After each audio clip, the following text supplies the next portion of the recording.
a show of hands, how many of you have ever checked your bank account balance and saw a lot less money than you remember having?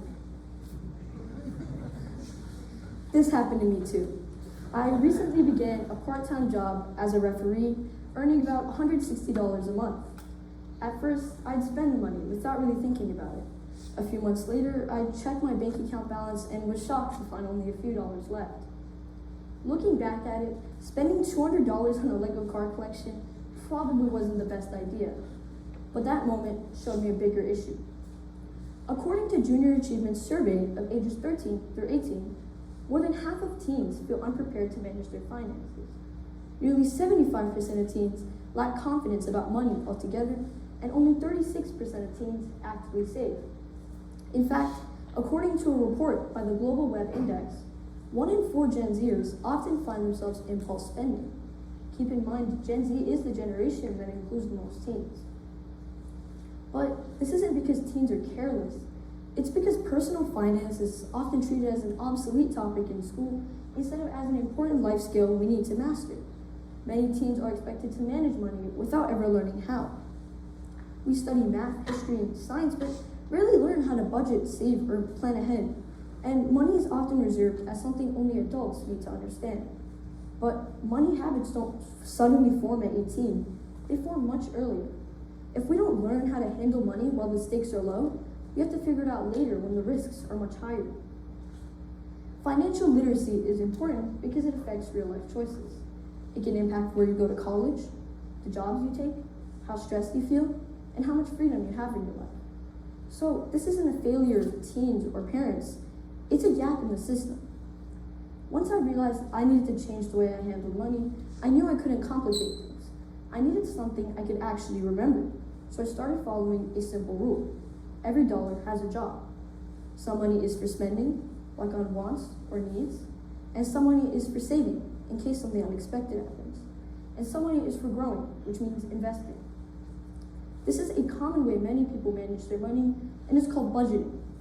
Budgeting is essentially drawing a map for your money and making a thoughtful plan for how you'll spend and save. A popular and straightforward approach to budgeting is the 50-30-20 rule, which suggests a simple way to divide your money. 50% goes towards your needs, 30% goes towards your wants, and 20% is dedicated to your savings and investments. So how do you personalize this? Well, maybe your needs are 60% right now, and that's okay. The point is to give every dollar a job so that you're in the driver's seat and not just along for the ride. When I got paid for refereeing, I stopped seeing my money as one big pile and as individual dollars with specific purposes.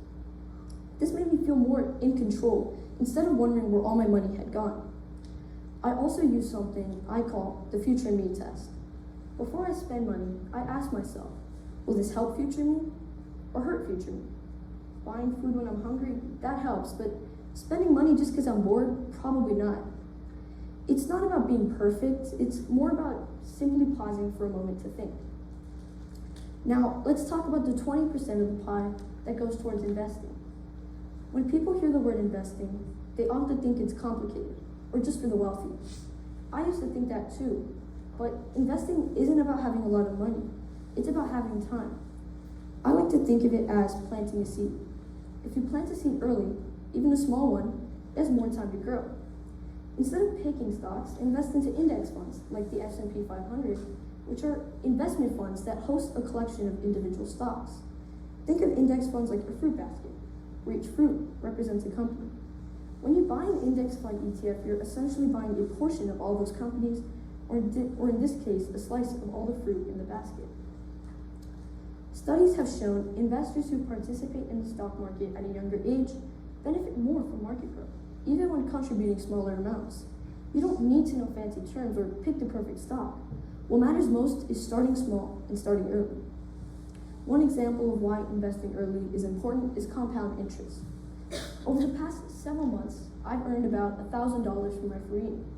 Using a 50-30-20 budget, I put 10% or $100 into an investment account and contributed $16 every month afterwards. Because of compound interest, by the time I'm 30, that account will grow to about $8,000, even though I contributed around $3,000 myself. That's 167% growth. In the end, investing isn't a sprint, It's a marathon. The earlier you start, the farther you can go. Learning how to handle money is about confidence. When you know how to handle money, you feel more independent and less stressed. You're not constantly worried about running out of money or making the wrong decision. Most importantly, money gives you options. It lets you say yes to opportunities that matter to you and no to those that don't fit in your lifestyle. That's what makes financial literacy a life skill. I'm not asking you to become an expert or to have everything figured out. Just start small. Maybe track your spending for a week. Save your first $10. Or even learn to invest your first dollar.